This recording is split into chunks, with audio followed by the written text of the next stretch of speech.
ہوتی ہیں پھر بھی سوئے رہتے ہیں، فجر کی نماز بھی قضا ہو جاتی ہے۔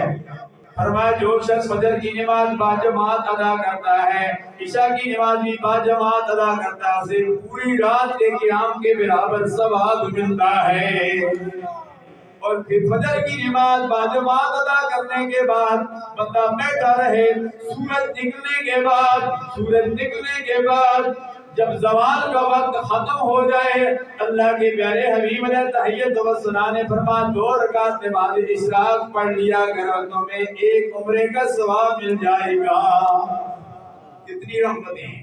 فرمایا اس کے بعد جاز کی نماز، ہمارے ہاں لوگ بڑے پریشان ہیں روزی کے حوالے سے، فرمایا پھر تم جاز کی نماز پڑھ لو، تمہاری روزی میں برکت ڈال دی جائے گی۔